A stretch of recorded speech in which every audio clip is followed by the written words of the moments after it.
Hello বন্ধুরা, তোমরা সকলে কেমন আছো? আশা করি সকলেই ভালো আছো। পূর্বের এপিসোডে দেখেছিলাম ম্যাঙ্গারকে কোনো এক ইভিল শক্তি কন্ট্রোল করতেছে, যেই কিনা তার পুরনো স্মৃতিগুলো মুছে ফেলতে চায়। আর সেই স্মৃতির ভিতরে ছিল চেন্নান এক বন্ধু হিসাবে, তাই তো চেন্নানকেও মেরে ফেলতে চায়। চেন্নান একাডেমি যাওয়ার পথে দেখা যায় হেভেলনি ডিফল্ট নামক স্থানে এক বড় ঘূর্ণিঝড় হচ্ছে। সেখানে দেখা যায় 10,000 বছর আগে এক ডিমন মারা গেছিল, সে আবার জীবিত হয়ে যায়। চেন্নান এটা আন্দাজ করতে পেরে তাড়াতাড়ি চেন্নান একাডেমি চলে যায়। সেখানে শিক্ষকরা চেন্নানকে জানায় হেভেলনি ডিফল্টের ব্যাপারে, যেটা কিনা অনেক বছর পর পর ওপেন হয়। আর তার সাথে একটি ক্যারেক্টারও আবির্ভাব হয়, যেটা কিনা হয়তো হতে পারে ডিমন, নয়তো হতে পারে ইমোর্টাল। যদি ডিমন হয় তাহলে পুরো বিশ্বকে, পুরো পৃথিবীকে ধ্বংস করার সে অধিকার রাখে, আর যদি ইমোর্টাল হয় তাহলে সে পুরো পৃথিবীকে রক্ষা করার অধিকার রাখে। রাত্রিবেলা চেন্নানের বিভিন্ন চিন্তার কারণে ঘুম হচ্ছিল না, তবুও সে কোনো রকম ঘুমিয়ে পড়লো। সকালে যখন সে ঘুম থেকে উঠলো তখন সে দেখতে পেল বেবি ড্রাগন লেভেল আপ করতেছে। আর এই লেভেল আপটা করার পরে তাকে একটি এক্সাম দিতে হবে। শেষ পর্যায়ে দেখা যায় সে এক্সামটি দিল এবং পাশও করে ফেললো। চেন্নান একাডেমির চারপাশে পুরো অন্ধকার হয়ে গেল, এমনকি এক কালো ঘূর্ণিঝড়ও দেখা যাচ্ছে। সকলেই এটা দেখার পর পুরো আতঙ্কে পড়ে গেল। বেবি ড্রাগন বলতেছে এটা আবার কোন বিপদ আসলো। সেই কালো ঘূর্ণিঝড়ের ভিতর থেকে বড় একটি ডিমনিক চোখ বের হলো, যে চোখের ভিতর থেকে অনেক ডিমনিক পাওয়ার বের হচ্ছে। শিক্ষকগণ এটা দেখার পর তো পুরো থমকে গেল। চেন্নান তো চিনে ফেললো এটা তো জেডির ডিমনিক পাওয়ার। চেঞ্জি বলতেছে বড় ভাই এটা কি বেবি ড্রাগনের জন্য এসেছে? শিক্ষকগণ এটা শোনার পর বলতেছে হ্যাঁ চেঞ্জি তুমি সঠিক বলেছো, এটা বেবি ড্রাগনের জন্য এসেছে। যখন বেবি ড্রাগন লেভেল আপ করে নিরানা লেভেল পর্যন্ত পৌঁছে গেছে, তখন হেভিল্যান্ড ডিফল্টে ডিমনিক গড জেডির কাছে এই খবর পৌঁছে গেছে, তাই তাকে এখান থেকে নিয়ে যেতে এসেছে।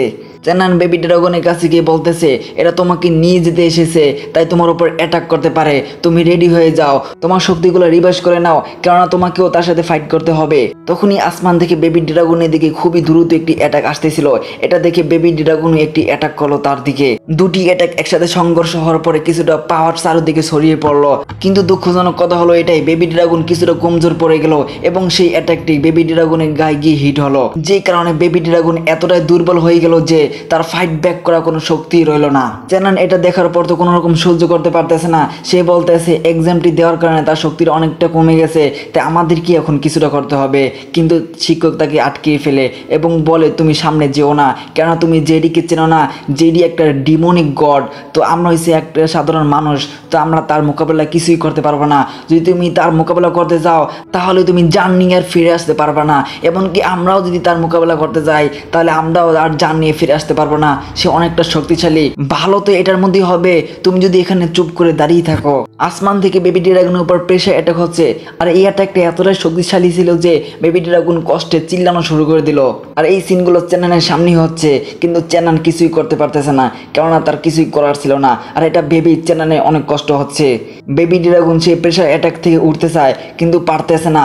আর এটা দেখে বোঝা যায় একটা ডিমন গড কতটা পাওয়ারফুল হতে পারে। আশেপাশের লোকজন এখান থেকে চলে যাচ্ছিল, কেননা তাদের ভয় হচ্ছিল না বা তাদের উপরে অ্যাটাকগুলো পড়ে, না বা তাদের কোনো ক্ষতি হয়ে যায়। চেঞ্জি দাঁড়িয়ে থেকে সবকিছুই দেখতেছে। যখন আসমানের দিকে তাকালো তখন দেখতে পেল একটি ডিমনিক হাত নিচের দিকে আসতেছে। দেখে মনে হচ্ছে এই হাত দ্বারা বেবি ড্রাগনকে চিপে মেরে ফেলবে। হ্যাঁ এটা সত্যি, সেই হাতটি বেবি ড্রাগনকে মারার জন্য তার উপরে গিয়ে পড়ে। দেখে মনে হচ্ছে সবকিছু শেষ হয়ে গেছে, কিন্তু কিছুক্ষণ পরে দেখা যায় সেই হাতটি বেবি ড্রাগনের গায়ে গিয়ে পড়ার আগেই চেন্নান সেখানে পৌঁছে গিয়েছিল এবং সে হাতটিকে জাগিয়ে রেখেছিল এবং আস্তে আস্তে হাতটিকে আরো জাগাতেছিল। এটা দেখার পর তো বেবি ড্রাগন পুরো অবাক হয়ে গেল, কেননা চেন্নান ফাইট করতেছিল এক ডিমন গডের পাওয়ারের সাথে। চেন্নান বলে হ্যাঁ আমি জানি তার সাথে ফাইটে পারবো না, তবু আমি তোমার কষ্টটা দাঁড়িয়ে থেকেও তো দেখতে পারতেছি না, তাই তোমাকে একা ছাড়তে পারবো না। যদি তোমাকে বাঁচানোর জন্য আমার জীবনটাও দিতে হয় তাও দিয়ে দেবো। শিক্ষকগণের ভয় হচ্ছে চেন্নানের না আবার কিছু হয়ে যায়। চেন্নান কোনো রকম সেই অ্যাটাকটিকে শেষ করে দেয় এবং চেন্নানের অবস্থা তো পুরোই খারাপ, তার মুখ থেকেও রক্ত বের হচ্ছে। আর এটা তো মাত্র শুরু, আসমান থেকে আরও একটি ভয়ঙ্কর অ্যাটাক রেডি হচ্ছে তাদের দিকে আসার জন্য। এটা দেখার পর সেই তিনও শিক্ষক চেন্নানের সামনে এসে দাঁড়ায়। তারা বলে আমরা যখন ওয়াদা করেছিলাম যে তোমাকে সবসময় রক্ষা করব, তাই আমরা এটা ভঙ্গ করতে পারি না, আমরা দাঁড়িয়ে থেকে দেখতে পারি না যে তুমি মরে যাও আমাদের সামনে, তাই আমাদের ছাত্রকে বাঁচানোর জন্য তার সাথে ফাইট করতে হবে, চাই সে অনেক পাওয়ারফুলি কেউ না হোক।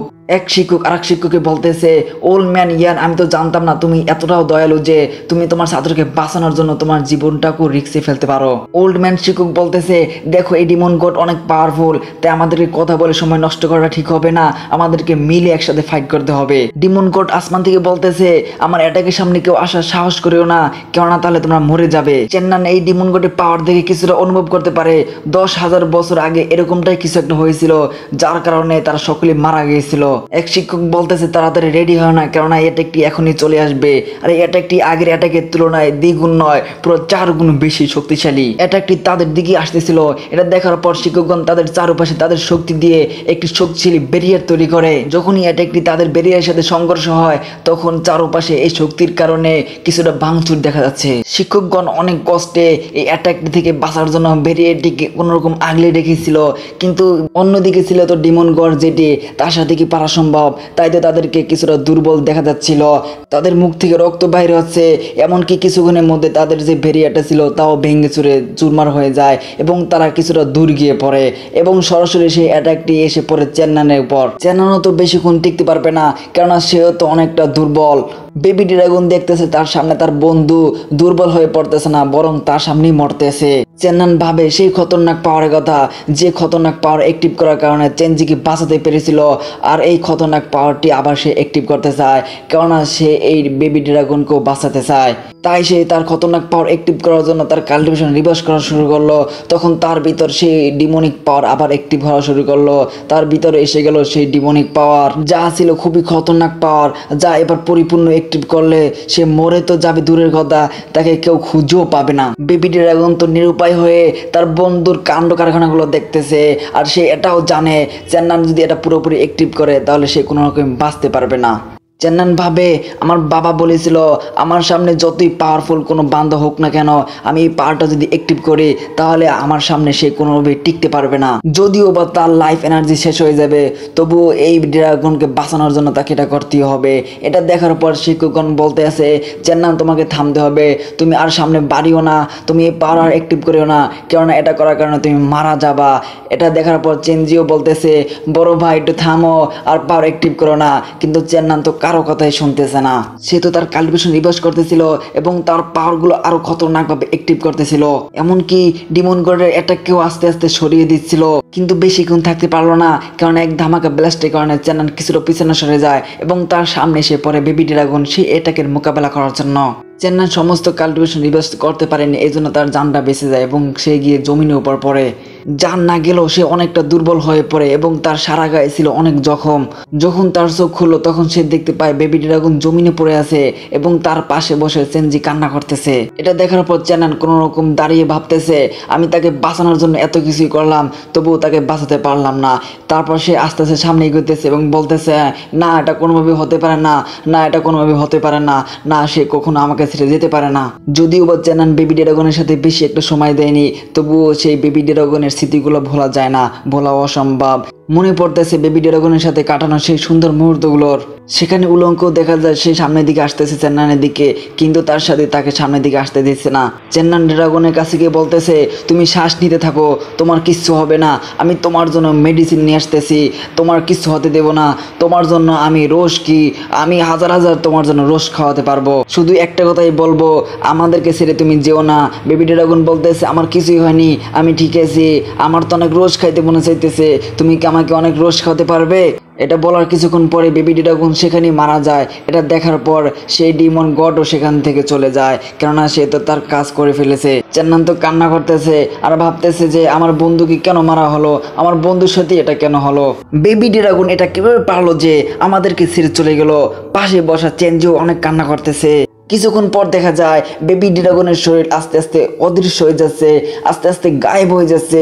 এটা দেখার পর তো আরো শর্ট হয়ে যায়, আরো কান্না করতেছে, এটা কি হচ্ছে। আস্তে আস্তে তার শরীর অদৃশ্য হয়ে যায় এবং তার ভিতর যে এনার্জিগুলো ছিল তা একটি বলে রূপান্তরিত হয়ে যায় এবং বলটি চারপাশে ঘুরতেছে কাউকে সিলেক্ট করার জন্য।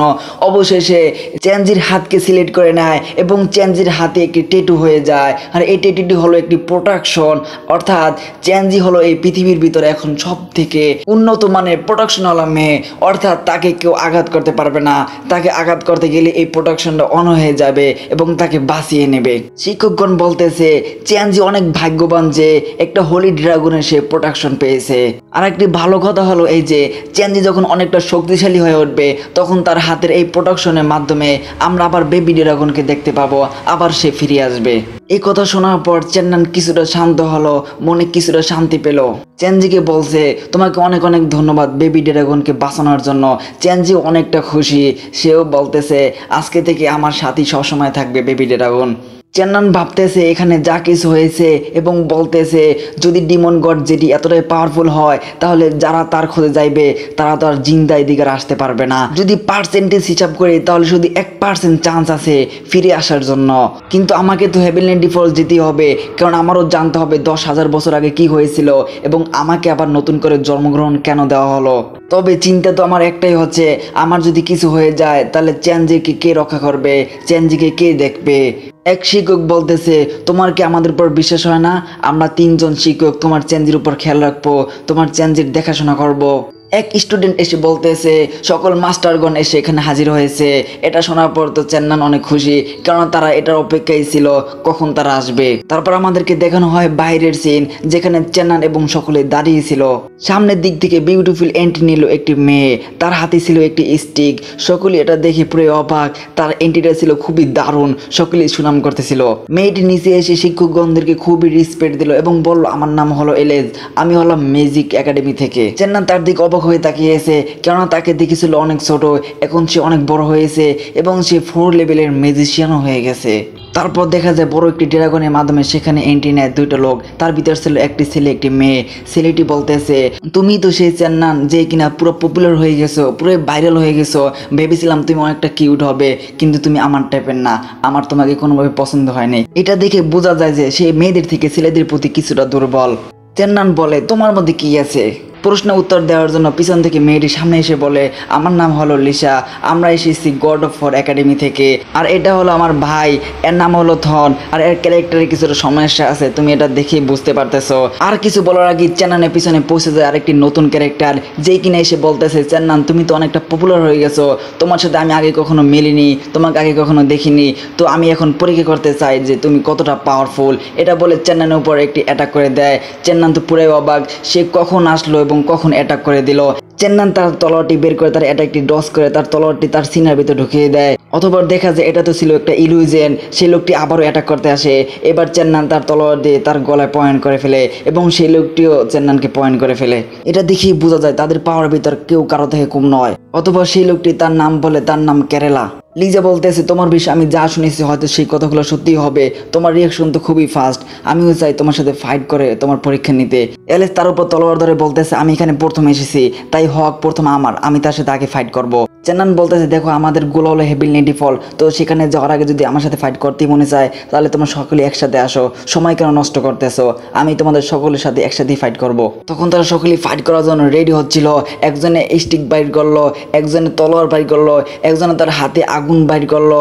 যখনই তারা ফাইট করবে তখনই আরেকটি ক্যারেক্টার আবির্ভাব হলো, সে বলতেছে তোমরা যে ফাইট করার জন্য রেডি হচ্ছে তোমরা কি জানো ফাইট কিভাবে করতে হয়? চেন্নান ভাই কিছু মনে করো না, আমি তোমার কথাও বলতেছি। লংও বলতেছে বড় ভাই তুমি এসে পড়েছো, আসলে এর নাম ছিল কিয়াং লং, সে লং ফ্যামিলি থেকে বিলং করে। অনেক মেয়েরাই জাগর দিয়ে উঠলো, কেন তারা আগে থেকে এর দিওয়ানা ছিল।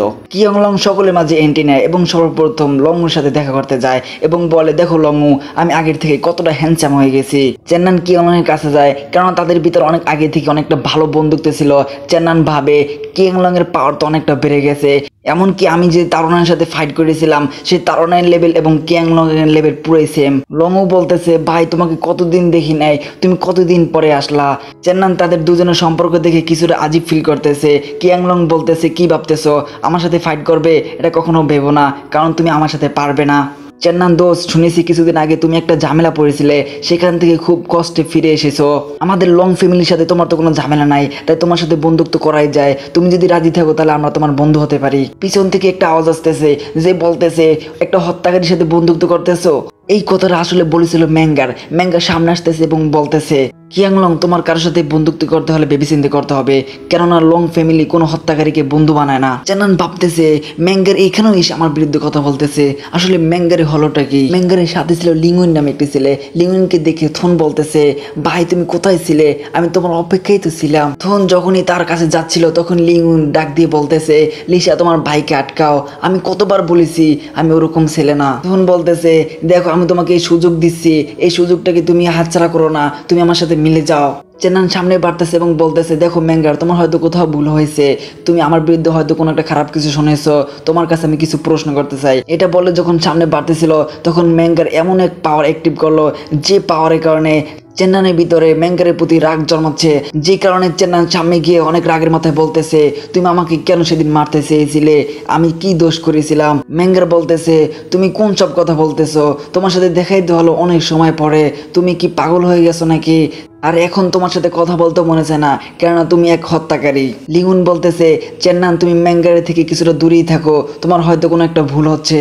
সাইটে ছিল একটা মং, তবে এটা ছিল চুলওয়ালা মং। সে বলতেছে, তোমাদের যে সমস্যাগুলো সেটা তোমার সাইটে রাখো, কেননা আমাদেরকে যেতে হবে হ্যাবিলিটি ডিফল, তোমরা এটা নিয়ে ভাবো, আমাদের সকলকে একসাথেই কাজ করতে হবে। ম্যাঙ্গার আস্তে আস্তে শিকলদের সামনে যায় এবং তাদের কাছে গিয়ে বলতেছে, আপনারা তো জানেন আমি এখানে কেন এসেছি, এই লোকগুলো এখানে কেন এসেছে, আমাদের সকলের উদ্দেশ্যই এক, আমাদের যেতে হবে হ্যাবিলিটি ডিফল। তবে সেখানে যাওয়ার আগে আমাদের জানতে হবে জেডির ব্যাপারে, কেননা জেডির সামনে যদি আমরা পড়ি তাহলে আমরা একজনও বাঁচবো না, তবে আমরা যদি জেডির ব্যাপারে আগে জেনে যাই তাহলে হয়তো বাঁচতে পারবো। এক শিক্ষক বলতেছে, হ্যাঁ তুমি সঠিক বলেছো, তবে তোমরা সেখানে ব্যবহার করবে এক ফরমেশন, তবে একটা কথা মনে রেখো, সেখানে কোনো রকম জেডিকে তোমরা প্রেশান করবে না। আর যদি বলো রাস্তাঘাটের কথা, তাহলে তোমরা তো একসাথেই যাবে, চেন্নান সে রাস্তাঘাট সবকিছুই চেনে, তোমাদেরকে সে দেখিয়ে দেবে। চেন্নান তো শুধু ম্যাঙ্গারের ব্যাপারই ভাবতেছিল, কেননা সেদিন যে মেয়েটি তাকে মারতে চেয়েছিল আজকে সে কিভাবে এত সুন্দরভাবে কথা বলতেছে। সকলেই হ্যাবিলিটি ডিফল্টের দিকে যাচ্ছে, লিসার ড্রাগনের উপর সাওয়ার হয়ে সকলে এক জায়গায় ছিল, তবে ম্যাঙ্গা শুধু ড্রাগনের সামনে দাঁড়িয়েছিল। কিছুক্ষণ পর লিঙ্গুনও তার পাশে গিয়ে দাঁড়ায় এবং বলে, ম্যাঙ্গার আমি শুনেছি এতদিন তোমার অনেক সৌন্দর্যের কথা, তবে আজকে দেখলাম তোমার সৌন্দর্য আসলে আমি যা শুনেছি তার থেকেও তুমি অনেক সুন্দর। তোমাকে আমাদের লিঙ্ক ফ্যামিলিতে দাওয়াত দিলাম, তোমার জন্য আমাদের সমস্ত দরজা খোলা থাকবে, তুমি যখনই চাইবে তখনই আমাদের কাছে আসতে পারবে। এটা শুনে ম্যাঙ্গার কিছুটা মুচকি হেসে দিল এবং বলে, এটা তো আমার জন্য খুবই সুখবর, কারণ আমি তোমাদের ফ্যামিলি সম্পর্কে অনেক কিছু শুনেছি, তোমাদের ফ্যামিলি তো একটা পপুলার ফ্যামিলি, কেননা তোমাদের ওখানে একটা লোক শুনেছি লেভেল আপ করে পুরো ইমোর্টাল হয়ে গেছে। চেন্নানের পাশেই ছিল কিয়াংলং। কিয়াংলং বলতেছে, আমার মনে হয় তুমি কিছুটা জেলাস ফিল করতেছো। চেন্নান বলতেছে, আমি এটা কেন করব। চেন্নান তো যখনই ম্যাঙ্গারকে দেখে তখনই তার কিছুটা রাগ অনুভব হয়, এমনকি আস্তে আস্তে তার কিছুটা পাওয়ারও অ্যাক্টিভ হতে থাকে, কেননা ম্যাঙ্গারকে দেখতে কিছুটা ডান্টায় জুর মতো লাগছে। আর ডান্টায় জুই হলো চেন্নানের খুবই খাস একজন শত্রু। কিছু দূর যাওয়ার পর ড্রাগনের উপর কিছুটা খতরনাক প্রেশার হচ্ছিল, তখন চেন্নান বলে, এখন আর ড্রাগনের উপর সাওয়ার করে যাওয়া যাবে না, এখন আমাদের পায়ে হেঁটে হেঁটে যেতে হবে। ড্রাগনটিকে নিচে নামানো হলো এবং সকলেই সেখান থেকে হাঁটা শুরু করলো। সকলের সামনে ছিল কেরালা। কেরালা যখন সামনে এগোতেছিল হঠাৎ তার পায়ের নিচে একটি হাড্ডি পড়ে। হাড্ডিটা দেখার পর সে থমকে যায়। এই হাড্ডিটা কোনো মানুষ নাকি কোনো পশু পাখি সেটাও বলা অসম্ভব, এখানে কোনো একটা ঝামেলা আছে নিশ্চিত। সকলে চেন্নানের দিকে তাকিয়েছে, কেন চেন্নাই তো রাস্তা দেখে সকলকে এখানে এনেছে। চেন্নান বলতেছে, দেখো আমি রাস্তা জানি, কিন্তু রাস্তার ভিতরে কি আছে আমি তো সেটা জানি না। ম্যাঙ্গার তখন সামনে আসে এবং বলে, দেখো এখানে অনেক বিপদ, তাই আমাদেরকে একটি প্ল্যান বানাতে হবে। আমাদের এখানে যে লোকগুলো আছে তাদেরকে দুইটা গ্রুপ করতে হবে। দুইটা গ্রুপের ভিতর যদি প্রথম গ্রুপে কোনো বিপদ আসে তাহলে দ্বিতীয় গ্রুপ যেন এখান থেকে পালিয়ে যেতে পারে এবং শিক্ষকগণদেরকে রিপোর্ট করতে পারে, তারা যেন এখানে কোনো একটা সাহায্য পাঠায়। দেখো চেন্নান, তুমি এখানে সকল রাস্তাঘাট চেনো, তোমার উপরে আমরা বিশ্বাস করে এসেছি, তাই তোমাকেই সকলের আগে থাকতে হবে এবং তোমাকে আমাদের সকলের জন্য রিস্ক নিতে হবে। চেন্নান ভাবে, এখন ম্যাঙ্গারকে শুধু দেখতে না, তার কথাবার্তা চাল চলন সবকিছুই ডান্টায় জুয়ের মতোই লাগতেছে। সে নিশ্চয়ই কোনো একটা প্ল্যান নিয়ে এসেছে আমাকে মারার জন্য। চেন্নান বলে, হ্যাঁ ম্যাঙ্গার তুমি সঠিক বলেছো, আর এই প্ল্যানটি আরো ভালোভাবে কাজ করবে যদি তুমি আমার সাথে থাকো, কেননা তোমার সাথে রয়েছে জেড লোটাস প্ল্যাটফর্ম, যার কারণে আমরা যদি কখনো কোনো বিপদে পড়ি আমরা খুব সহজেই সেই বিপদ থেকে দুজনে মিলে বাইরে আসতে পারবো। লিংউন বলতেছে, তোমার প্ল্যানটা আমার কাছে কোনো রকম পছন্দ হয় নাই, কেননা ম্যাঙ্গার যদি দ্বিতীয় গ্রুপে থাকে তাহলে অনেক ভালো হবে, কেননা সে খুব সহজেই শিক্ষকদের কাছে পৌঁছে রিপোর্ট করতে পারবে। এই কথা শোনার পরে সকলেই শত্রুর মতো মুখ করে সকলের দিকে তাকিয়েছিল কারা যাবে 1 নম্বর গ্রুপে। কিয়াংলং বলতেছে সকলেই এরকম ভাবে তাকিয়ে থাকা বন্ধ করো, আমি যাচ্ছি চেন্নানের সাথে তার 1 নম্বর গ্রুপে। এলএস যে কিনা ম্যাজিশিয়ান সেও বলতেছে আমিও চেন্নানের সাথে যাব। কেরালাও বলতেছে আমিও চেন্নানের সাথে যাব। লিসাও বলতেছে আমি কি পিছিয়ে থাকতে পারি, আমিও চেন্নানের সাথেই যাব। অর্থাৎ চেন্নানের গ্রুপটা একটু বেশি ভারী হয়ে গেল। থন লিং ইউনের কাছে গিয়ে বলতেছে তুমি যেখানেই যাবা আমিও সেখানে যাব, তুমি আছো যেখানে আমিও আছি সেখানে। ম্যাঙ্গার যখন দেখলো তার গ্রুপের লোক কম এবং চেন্নানের গ্রুপের লোক বেশি, তখন সে বলল আমি এর চেন্নান সকলে আগে যাব এবং আমি এটা তো নিশ্চিত যে আমাদের যদি কোনো কিছু হয় তাহলে এখানে যারা আছো সকলে তো এখান থেকে পালিয়ে যেতে পারবা। লিউন বলতেছে ম্যাঙ্গার আপনি যখন ডিসিশন নিয়েছেন তখন আপনার এই ডিসিশনের উপরে আমি সহমত আছি। চেন্নান ও ম্যাঙ্গার সকলের আগে ছিল আর বাকি যে লোকগুলো আছে সকলে তাদের পিছনে পিছনে যেতেছিল। সামনে যাওয়ার পর দেখতে পারে অনেক কঙ্কাল সেখানে পড়ে আছে। চেন্নান বলে ম্যাঙ্গার তুমি কি ভাবতেছো, তুমি কি আমাকে কোনোভাবে মারতে চাও নাকি, তুমি আমাকে কেন মারতে চাও? ম্যাঙ্গার বলে রিজন না জানাটাই তোমার জন্য অনেকটা ভালো হবে। আর একটা কথা বলে রাখি, সামনের দিকে যদি তুমি আমার তলোয়ারের সামনে আসো তাহলে রক্ত ছাড়া কোনো কিছুই খালি যাবে না। চেন্নান সেখানে একটি কবর দেখতে পায়, যে কবরটি ছিল ভাঙ্গা। আর এই কবরটি দেখে মনে হচ্ছে যে কয়েকদিনের ভিতরে কোনো একটা মরা মানুষ আবার জীবিত হয়ে কবর থেকে উঠে গেছে। চেন্নান মনে মনে বলে আমার মতোই সেই লোকটাও 10,000 বছর আগে মারা গিয়েছিল, আবার সে নতুন করে জন্মগ্রহণ করেছে। সেই লোকটা কে? সামনেই দেখা যায় সেই অদ্ভুত গুহাটি।